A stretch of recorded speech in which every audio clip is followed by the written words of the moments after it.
Welcome to episode 129 of the Selling Your Screenplay podcast. I'm Ashley Scott Myers, screenwriter and blogger over at sellingyourScreenplay.com. Today I'm interviewing Paul Logan, who wrote and starred in a new action horror film called The Horde. Paul is an actor who's done mostly action movies, but on this most recent film he wrote it and went out and helped put the project together as well. So stay tuned for that. If you find this episode valuable, please help me out by giving me a review on iTunes or leaving a comment on YouTube or retweeting the podcast on Twitter or liking it on Facebook. These social media shares really do help spread word about the podcast, so they're very much appreciated. Any websites or links that I mention in the podcast can be found on my blog in the show notes. I also publish a transcript with every episode in case you'd rather read the show or look at something later on. You can find all the podcast show notes at www.sellingyourscreenplay.com/podcast, and then just look for episode number 129. If you want my free guide, How to Sell a Screenplay in 5 Weeks, you can pick that up by going to sellingyourscreenplay.com/guide. It's completely free. You just put in your email address and I'll send you a new lesson once per week for 5 weeks along with a bunch of bonus lessons. I teach the whole process of how to sell your screenplay in that guide, how to write a professional logline and query letter, how to find agents, managers, and producers who are looking for material. Really is everything you need to know to sell your screenplay. Again, just go to sellingyourscreenplay.com/guide. Quick few words about what I'm working on. Once again, the main thing I'm working on is pre-production for my crime action thriller film, The Pinch. I've gotten a few emails over the last couple of weeks, emails and comments from people basically saying that they're enjoying these updates. So I'm just going to keep them going. It's getting very sort of nitty gritty. I'm not sure how exciting or sexy any of these updates really are, but I'm just going to throw them out there. And as I said, it seems like people are enjoying just sort of the progression of this project. So I'll just keep throwing stuff out there every week. Basically what I'm doing, as I said, it's just more sort of nitty gritty nuts and bolts type of stuff that I'm getting done. I mean, as an example, I'm still putting ads up on Craigslist, trying to fill the last few crew positions. It's amazing what you can find on Craigslist. There's just, lots and lots of people on, especially the Los Angeles section, looking for crew gigs. I've started to get some of the contracts signed by actors, so that's a good sign. So I am getting some of these actors, officially signed on. I went and looked at a couple of houses last week to see if they would work for our main location, so I'm trying to get that straightened out. I've mentioned this before. I have 3 of my 4 locations. The last location is almost half the shoot. 7 of our 15 days will be spent at this one house, and I've got to get that locked. It really needs to work, and I'm trying to find someplace that is as perfect as possible, so that's an ongoing search. Both these houses could work that I looked at last week, but they also had a couple of downsides to them, so I've just got to mull those over.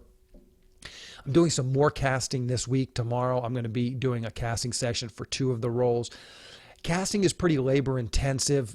Even on a really low budget, a micro budget film like this, you get a ton of actors submitting, and then you have to go through their video reels, watch them, figure out which actors you think might be right for this role, and then you schedule an audition and bring them in. There's lots of rescheduling. Lots of people can't make it at that time, so you kind of have to, bounce emails back and forth. I've also been talking with my first AD about getting the schedule locked up. We're real close on that. He did sort of a first pass at the schedule maybe a month ago, and then we've just been going through that, tweaking it, and then he's got sort of the final tweaks. I think that should be locked up here in the next couple of days. And again, just an example of that is we've got a stunt guy that we're going to have on set for probably 3, maybe 4 days, hopefully 3 days. It's just more money to have that stunt guy on set. So we want to maximize the use of him and try and get him keep him on set as few days as possible. So basically what that means is juggling the schedule around so the days where we need the stunt coordinator are consolidated as much as possible. So that's, a good example. That's a kind of a good example of sort of some of the schedule tweaks that my first AD is working on. Anyway, that's kind of what I'm doing, just putting this together. I've mentioned this before, July 9th, we're starting. It's a Saturday, so now it's well less than a month from now. Just a few weeks, we'll be starting up production, and we'll be running for 3 weeks to July 29th. It's 5 days a week we'll be going. We're taking off Mondays and Tuesdays, so we start Saturday, Sunday, take off Monday and Tuesday, and then go Wednesday through Sunday for 3 weeks, and that'll be 15 days. So that's what I'm working on.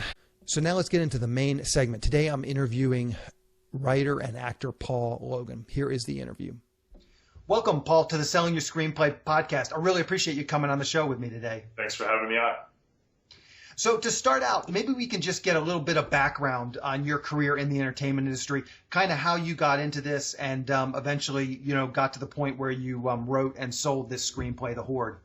Yeah, I came out to LA in '93. Actually came out to go to chiropractic school. I got my bachelor's in biochem in New York, came out here, was pretty much done with school, had my clinic hours to put in. I met a woman by the pool of my apartment complex who was a manager. She asked me if I was an actor. I said it was always something that was in the back of my head. And she's like, well, I can get some pictures taken for you, start sending you out. I was like, sure. She did. A couple of weeks later, I booked my first film. I was the lead bad guy in this film called Killers. And I met my best friend on that.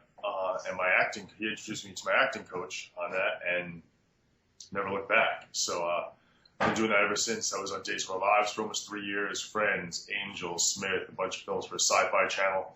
I've been doing martial arts since I was a kid, so I love doing action films. So that's kind of my wheelhouse right now. Stuff like Jason Statham was doing, or The Rock, or Vin Diesel, or Hugh Jackman. That's kind of my wheelhouse. Yeah. So let's talk specifically about The Horde for a minute. Maybe to start out, you can give us a quick pitch or log line for the film. Well, the log line for The Horde is it's an action horror, and it is a 50-50 hybrid. It's basically The Hills Have Eyes meets Rambo. And the reason I wrote this script, I've actually written 6 scripts, and this was the last one that I wrote. I wanted to do something that would showcase me acting-wise, action-wise, and as a producer and a screenwriter. And the reason this one came about was I watched tons of movies, watched tons of action films, I watched tons of horror films, and most horror films are the same. It's a bunch of kids going into the woods, the killer or the killers hunt them down one at a time. You've seen it a million times, but you've seen that a million times because that's what the horror audience wants, expects, and enjoys. So I thought, what would happen if you had the same scenario? A bunch of kids off on a nature photography trip with their teacher, a bunch of sadistic, cannibalistic, Hills Have Eyes type people hunting them down. But you had one person in the kids group that was ex-Special Forces, that was a Navy SEAL, who could fight back and turn the hunters into the hunted. So you have all the boo scares and gore and intensity of a horror film. But when the guy comes out at me with the machete or the axe, it turns into this whole action scene. So you're seeing both audiences. Because it's never been done before. You always have these hapless victims running around getting hacked to pieces, and usually one girl gets away. We've seen that formula so many times. So I wanted to take that and kind of just put a new element into it because you've seen so many films that like, what would happen if you had a guy like a Rambo character in there, or like, a Special Forces guy who could actually fight back? And that's kind of that sounds as it's a nice high concept, a nice twist on on sort of the familiar. So that's great. Maybe we can talk just a little bit about your writing process for a minute. What does that look like? How much time do you spend outlining? I mean, it seems like from the way you just described it, the idea was fairly well formed. You thought sort of about how to position this idea, and then talk about just maybe how long you spend outlining, how long do you spend actually opening final draft and actually writing? My process is basically, it's every script is the same with me. It starts off as an idea. I could be out anywhere and have this idea, and I'll just usually throw it in the notes section of my iPhone and just, I have a bunch of them there. And I just basically, after that, I'll just start brainstorming. I do everything. 90% of the stuff I do is handwritten. I'm a horrible typist, so I've written probably most of my scripts by my pool or like out someplace in a notebook, handwritten, because I can think and write about the same speed. And then later on, I'll take it. When I'm done being creative and I'm just the inputting process, I'll just do the final draft part of it because I am a horrible typist. So that being said, I do the same thing. I'll take that one idea, like Hills Have Eyes meets Rambo. And I start, just brainstorming it, just like really cool things that I would want to put in and just bullet points. And I just get a whole laundry list of them. And then I outline it. I skeleton it out. I literally, first act, second act, third act, and just get my beats in there. And then I just go to town. I'll just say, okay, the first scene needs to be this. And write out all the action and the dialogue. Next. Input it in, read it, a few times, tweak it if I need to. And I try to idiot-proof it as I'm going along so that there's not really too many rewrites and changes. I try to paint my characters, the heroes, usually into the biggest corner they can, and and make every choice that they make and every action that happens have a purpose, not just to do something cool and action-wise because it's cool and maybe a great visual. I want it to have meaning, not just pointless action. I want every choice that the character makes, or everything he does, or that they do, or just to be congruent to the story, because that's what I like watching. And you can see a great fight scene, or a great explosion, or a great chunk of dialogue, and if it doesn't move the story forward, and if it doesn't have a good integral part of the story, it's kind of like an island, and I want everything to kind of just blend together. And with the Horde, it did. But I tried to really weave in as much of the horror as I could, obviously, and the action, and everything has meaning, and the whole thing is glued together with this big love story. The premise behind it is this guy, John Crenshaw, my character, is or was a Navy SEAL. He was head of a SEAL team, went on all his dangerous missions, and has given it up now. He's fell in love and wants to marry this girl, so he's put that side of his life aside, and he's done with that. And it's a very poignant moment at the beginning of the script where he is practicing proposing to his girlfriend, and the normal day-to-day stuff is alien to him now, like going to Starbucks and going to the grocery store. That I wanted to make the character awkward. Like he's looking in the mirror trying to figure out how to propose to his girlfriend, and he can tell you, he looks at his dog, he's trying to get feedback from the dog, and says, I can tell you it's 10 ways to sink a battleship, but I can't figure out how to ask one simple question. And that hits home, that when he's in the battle and the blood's flying and bullets are going by, that's his wheelhouse, and everything else is awkward. And so he gets roped into this nature photography trip with his girlfriend is a teacher at the local college, teaches photography. They're going on this photography trip out in the woods, take beautiful pictures of nature, deer, lake, etc. And she comes home and says it's this weekend, which is when he was going to propose. So she's like, look, you love the woods. Why don't you come with us? So that's how he kind of gets roped into it. I figure I could propose out there, and it would be great. And I'm packing my gear at the beginning, and I'm packing my gun. And she stops me and says, look, you're not that guy anymore. And that hits home with the character. That's a very important line that I wrote, because that's the crux of his change. She's like, look, we're not taking out ISIS. We're going on a nature photography trip. You're not that guy anymore. So he leaves the gun behind. And and that's the irony of it. If he had this gun with him, this movie would have been over in 15 minutes. But when the shit hits the fan and all hell breaks loose, and they attack us, I end up fighting a couple of them off. They leave me for dead, and he has to become that guy again to save everybody. And that's the irony of this. He has to embrace that unstoppable combat soldier that he was to save everybody. And that's what I wanted this character's arc to be in it, is that he's given it up, but he can never stop really being that guy. And it's good, because that's what inevitably saves people. Yeah. So let's talk a little bit about this idea and sort of how you got the script sold. I'm curious. The idea seems really well formed. It seems very high concept. Was this an idea? And you mentioned like an idea bank. You have a whole bunch of ideas. Do you take these ideas and then you have some producers that you've worked with? Do you vet the ideas before you start writing, or do you thought this was a really good idea, so you wrote the script first? No, I kind of write the script first. I've done that. I've written 6 scripts, and this is the first one actually that I've written and got financed and taken it through, and now it's on everywhere. It's on VOD everywhere, iTunes. It's doing really, really well. We're in the top. We're number 10 in iTunes New and Noteworthy after 5 days, so I'm very, very thankful for that. So this was the first one that I've taken to fruition. But in answer to your question, I don't talk to somebody and get an idea and then write a script. I have all these different ones, and this was the one that I knew that I could do on a little bit of a lower budget, and it was very, very, like I said, high concept, and to the point where our distributor is very strong. Both of our distributors are very strong in action and horror, and they could actually put it in both categories. So I knew that would be a good selling point as well, and it hadn't been done before, a hybrid like this. So all these things were kind of appetizing to the people who ultimately funded it.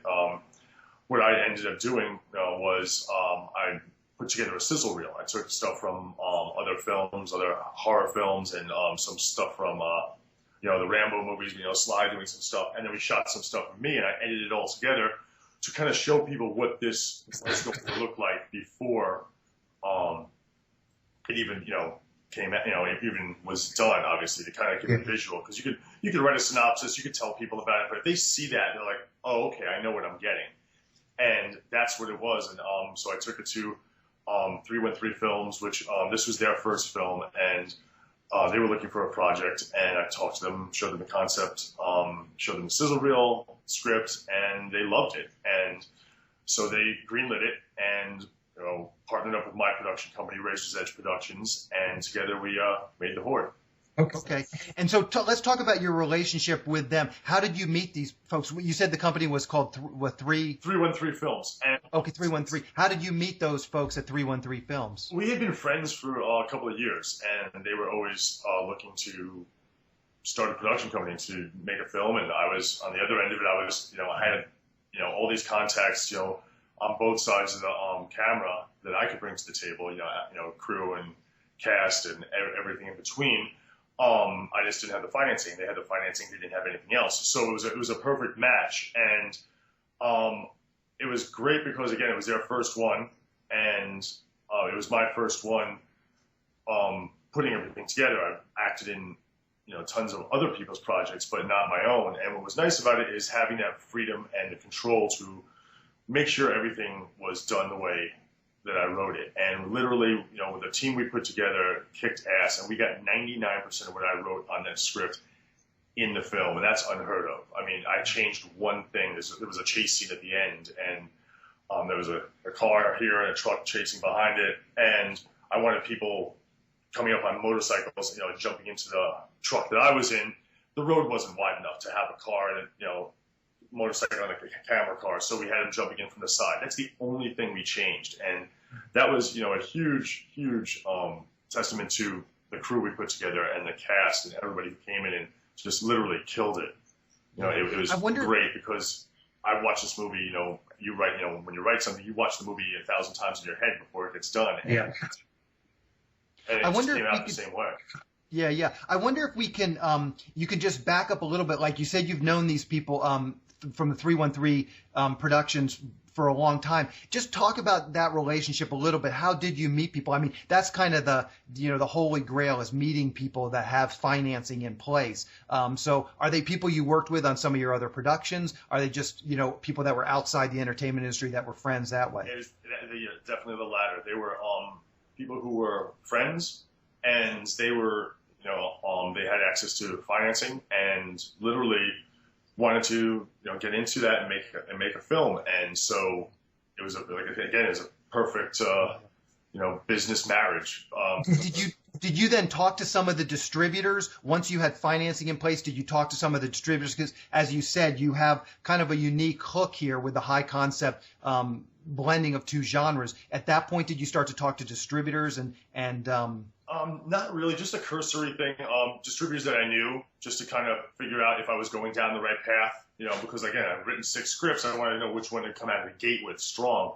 And they all said that this was a great idea. I have just friends who are distributors and friends who have, made movies on all different budgets. And, when I would tell them about this, they're like, The Hills Have Eyes meets Rambo, they're like, oh yeah, that's kind of cool.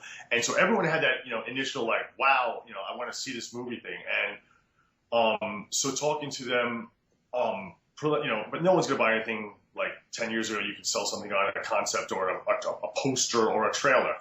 Nowadays, everyone wants to see a completed project. They'll show interest and say, yeah, sure, of course, hey, show it to me when it's done. But no one's going to, buy anything that, MGs are literally, a thing of the past.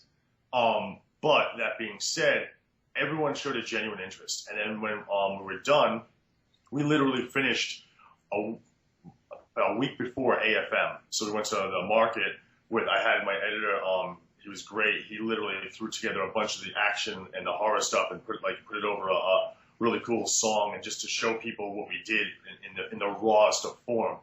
And everyone was like, wow, when is this going to be done editing? Send me this right away. Literally at AFM, we talked to, showed to, 50 people, different companies, and every single one of them wanted to see it when it was done. So that was great. Again, a great testament to, the kick-ass, team that we put together to make this film.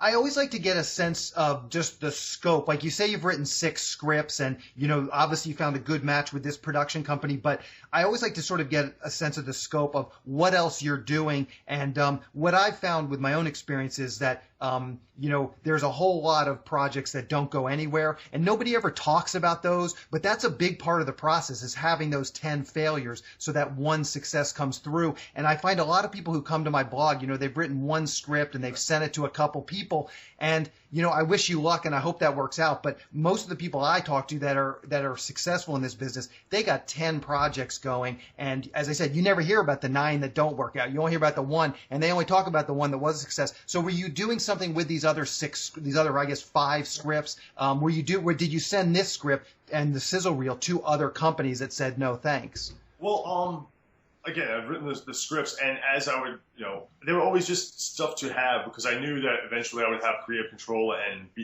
people would want to do projects with me, whether it was now or a couple of years from now. And like I said, I got tired of waiting for projects to come to me. I decided to, write some myself. So I wrote them, and there was interest in some. Everyone's got a story in Hollywood. I got someone who was financing this and that. I don't believe anything until the check's signed and the money's in the account. We're shooting, But so it was a lot of that. And the reason I wrote the Horde was because I wanted to do something, because a lot of the other ones were would have needed a little bit of a bigger budget, a lot more CG and special effects, and just gunplay. They were all action or action horror, so a lot of them that were just a little bit bigger in scope. So another reason I wrote the Horde was because we could shoot it on a lower budget. I purposely wrote it that it didn't have the guns, and and everything was in the woods and very, very controlled, so that we could do it on a smaller budget. But the thing is, we did it on a smaller budget, but everyone says this looks like a Michael Bay film. It's like, it looks very, very big budget, which is great. And again, that's our team. And so this one I knew would have more of a chance to get done first, show people what I could do on a smaller budget, then maybe work up the food chain with some of the other projects afterwards. And the next one that I'm doing actually is another one that I wrote, which is a script called The Edge of Madness, which is kind of like Die Hard in an insane asylum. So that's kind of the next one that's going to go. Okay. I would be curious to get your take, and you're in a little bit of a different position because you've been a working actor for so many years, but I do get a lot of people coming to me that they've written a script and they want to direct it, or they're an actor and they want to act in it. And I mean, most of the people that come through my site, they don't have any credits. So I'm always very hesitant to say, attach yourself as an actor or director, because I think that will hurt your chances. Did you find any pushback? Obviously, you're kind of a known commodity in this genre. So you have something you can show people that you're legitimate. But did you get any pushback, saying, hey, I wrote this script and yes, I want to be an actor? And what would your advice be for someone who's starting out as an actor and they've written a script? If you have the luxury of writing your own project, and pretty much do what I did, write for your strengths and know your limitations. I wrote the script, and I've been told that from my first script to this one that I'm very, very descriptive and very, very visual with my writing. I mean, my stunt coordinator, because I did all the fight choreography in this.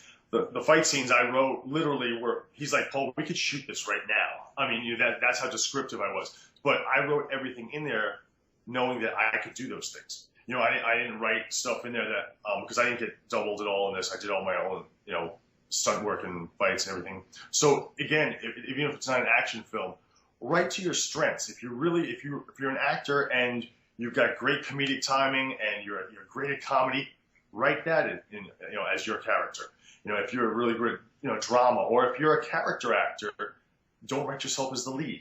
Know what you're selling. I was selling action hero, Navy SEAL, and I play that all the time, so I know that's in my wheelhouse. When you're coming out of the gate with your first one, don't write something that's a stretch for you, like Tom Cruise Born in the Fourth of July. He didn't start with that. That was something that he wanted to get away from, the Top Gun, look, and he did that afterwards, but that was when he was Tom Cruise. Mm-hmm. So if give your script and yourself the best shot to get it made, or do some shorts that you could shoot yourself, or shoot a couple of scenes of it to show people what you can do. If you're not a known actor that people can't go and rent a bunch of your movies to say, oh, okay, he can carry this film, shoot a couple of scenes, or do a short, or do a smaller film where it's not going to you won't waste your baby, if that makes any sense. Just do it that way. And that's, again, I think the main thing is write to your strengths and exploit them to the fullest in the film. If you're, again, comedy, action, whatever it is, whatever your forte is, write the character for that. Yeah. Good advice for sure. So I'm curious if you could just maybe, as an actor who's, read, dozens, if not hundreds, if not thousands of scripts over the years, I wonder if there's some things you've seen that, a lot of, from an actor perspective, that's problems or things that screenwriters maybe could do better, and maybe even taking a step further, what could they do well that could attract talent? What is it that you look in a script that you read it and say, wow, I got to do this? I think the one word to sum it up would be layers. I love characters that playing them or writing them that are either not entirely what they seem right away, or that have layers, or that have internal conflict as well as external conflict, and because that's fun as an actor to have to, to play and to portray. And when I'm writing that, I try to write my good guys and my bad guys as not so cut and dry. You have a bad guy who is like, my character, the lead bad guy in the Horde, Atkinson. He's evil. He's like, triple homicide, escape prisoner. But he's got this a little bit of a charisma where you kind of like, oh, okay, you kind of could get sucked into this guy's world. And we had Costas Mandylor playing it, and he just brought it. It was great. And same thing with my character, I wanted to give him that conflict where he's, awkward in day-to-day life. Whereas, if he's out in the battlefield, boom, it clicks and it's second nature. So it's not so cut and dry. And, that's something that I enjoy reading. When I read a script, I'm like, oh, that's kind of cool. And it makes you, turn the page. It makes you want to see what's going to happen and get vested in this character.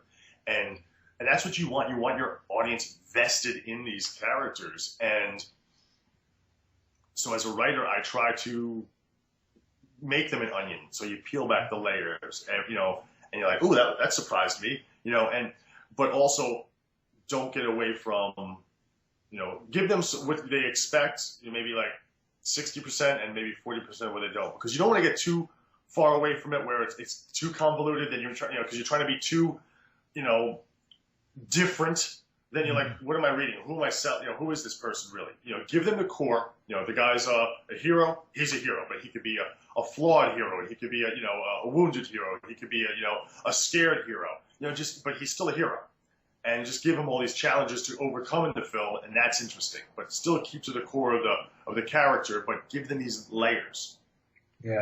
So no, that's excellent advice. So, do you know the release schedule? You mentioned it was already on iTunes as we're recording this. Do you know, is it pretty much pushed out? Is it going to show up on Netflix, Amazon? We're everywhere right now. Okay. May 6th was our big release date, so we have iTunes, DirecTV, Amazon, Google, Vudu, PlayStation. Every VOD, pay VOD right now. So if you go to thehordemovie.com, you can see the whole laundry list of all the carriers. There's like probably 50, 60 carriers, carrying it right now. So it's great. We've gotten, an amazing response. We've gotten great reviews.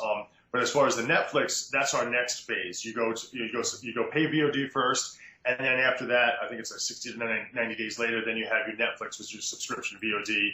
And your physical DVD, and then after that it goes far in the same process, far in VOD, subscription, and then foreign TV as well. So it's going to be rolling out there probably for the next, 8 months, if not more, in different markets. Mm-hmm. Perfect. So I'd just like to end the interviews by just asking the guest if they can share anything you do on like Twitter or Facebook, anything you're comfortable sharing, just so people can potentially follow your career and just see what you're up to. Oh, absolutely. It's funny. I was a big Facebook guy for the longest time. My Facebook was always full, and I also have a fan page. So you just search Paul Logan. It's the verified one with the check, the little blue check mark. But I'm new to the Twitter and the Instagram, so I answer all my fan mail since minute one, since back, when I started this career myself. I don't have somebody handling my accounts because I think if a fan is, wanting to ask me a genuine question, I will answer them. And it's without the fans, I don't have a job. And I'm always very, very willing to, talk to fans and to interact with them, either in person or on social media or on my website. My website's paullogan.net. So if somebody emails me, paul@paullogan.net. I answer my own fan mail. On my Twitter, I would love for people to follow me, is at Real Paul Logan. The Horde's Twitter, we see a bunch of cool stuff as well, is at the Horde Movie. My Instagram is paullogan88. And I actually do post a lot of stuff up there, a lot of pictures, a lot of behind-the-scenes pictures, and just to keep, my fans abreast of what's going on, either, with me as a producer, as a writer, or mainly as an actor, because the producing and the writing, I love doing that because it gives me the creative freedom, but it's all the end game is all to give myself vehicles because I love playing the hero. I've been collecting comics since I was a kid. I'm a huge Batman freak. So I have that whole hero thing, and I've always wanted to do that. And now, especially with the Horde coming out and doing as well as it is, hopefully I'll have a lot more opportunities to do things that, like Jason Statham, Sly and stuff like that. It's, that's kind of where I'd love to be. Yeah. Perfect. Well, Paul, I really appreciate you coming on and talking with me. Excellent interview. I wish you luck with the movie. Any of your viewers have any questions, please feel free to reach out and check out the Horde. It's a wild roller coaster ride. Perfect. Thank you, Paul. We'll talk to you later. Thank you. Bye. I just want to mention 2 things I'm doing at Selling Your Screenplay to help screenwriters find producers who are looking for material. First, I've created a monthly newsletter that will be sent directly to producers. Every member of SYS Select can submit 1 logline per newsletter. I went and emailed my large database of producers and asked them if they would like to receive this monthly newsletter of pitches. So far, I have well over 300 producers who have signed up to receive it. These producers are hungry for material and happy to read scripts from new writers. So if you want to participate in this pitch newsletter each month and get your script into the hands of lots of producers, sign up at sellingyourscreenplayselect.com. And secondly, I've partnered with one of the premier paid screenwriting leads sites so I can syndicate their leads to SYS Select members. There are lots of great paid leads coming in each week from our partner. Recently, I've been getting probably 10 to 12 high-quality paid leads per week. These are producers and production companies who are actively looking to buy material or are looking to hire a screenwriter for a specific project. If you sign up for SYS Select, you'll get these leads emailed directly to you several times per week. These leads run the gamut from producers and production companies looking for a specific type of spec script to producers looking to hire a screenwriter to write up a property that they currently own. There are shorts, there are features, there are producers looking for TV and web series pilots. So it's a huge array of different types of projects that people are looking for.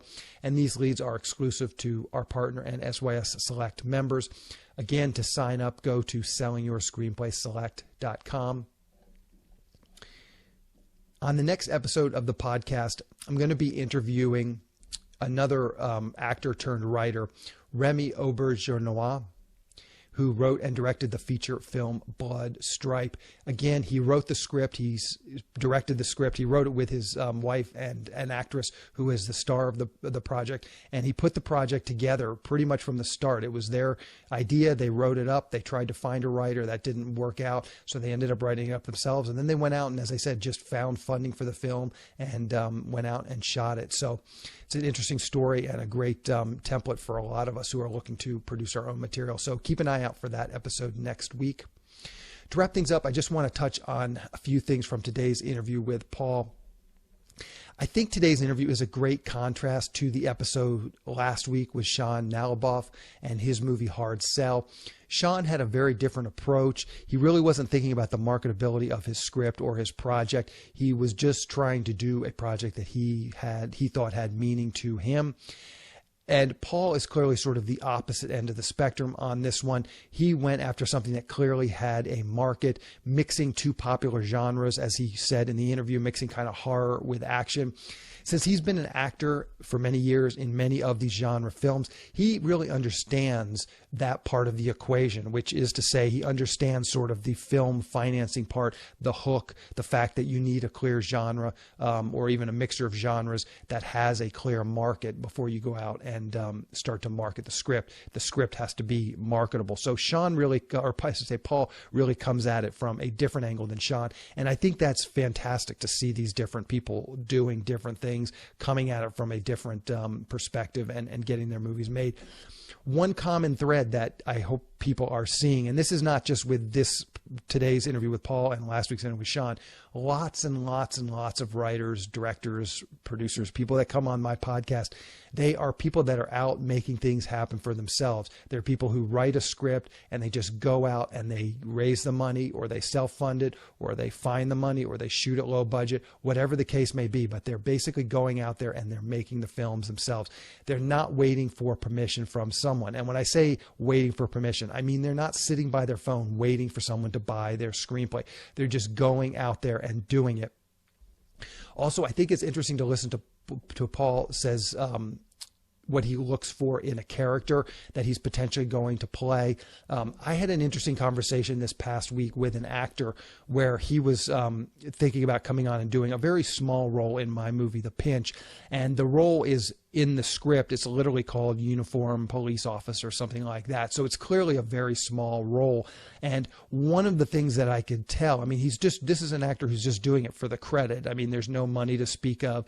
And, he just wants to get some credit. So I could tell from talking with him that, Uniform Police Officer wasn't that exciting. But one of the things I said to him, I said, well, we can give that character an actual real name, Officer Moyer, something like that. We can give this character a real name. So then when it appears in the IMDb credits, it'll say something like, Officer Jake Moyer. It'll have an actual name, or Jake or something, and it won't just be Uniform Policeman. And the reason for that is it will look like a much more substantial role. So then you're turning it around, and actually the actor has, it's a fairly low commitment, meaning he doesn't have to show up. He only has to be on set like 2 days to get this credit, and it looks like a more significant credit than it actually is. And since he's only doing it for the credit, this is something that I could tell interested him a little bit more. And again, I'm not suggesting that we go through our screenplays and give every, bit player, every one line person that has one line in the movie, we give them a specific name. Sometimes you don't want to do that. You don't want to call out to the fact. But if you're writing the movie to produce yourself, or you've already written a draft, sent it out to people, haven't gotten traction, and now you're going to produce it, this is something you might want to do. And this is, as I said, just kind of dovetailing into what Paul said about playing some of these characters. Details matter. It's these little small things that can make a difference. And really listen to what Paul's saying about what interests him in the role. It's just layers and complexity. And especially if you can get that into even these small bit parts, if you can get just a little bit of layers and complexity into that, that will excite actors and that will get them on board with you. So really think through all of your characters, even minor ones, because best case scenario, if you do sell this script, some poor actor is going to have to come in and play that role, and they're going to want to know something about that actor. They're going to want to know, that specific character's point of view. That's what they're doing. They're bringing their professionalism to it, and even the smallest parts, some person is going to play that role, and he's going to have to really think about it. He's going to have to try and do the best he can with what he can ferret out of the script. And if you can give him a little bit more, number one, it will make your movie better, but number two, it will make your actors more excited to play those small roles. Anyway, that's the show. Thank you for listening.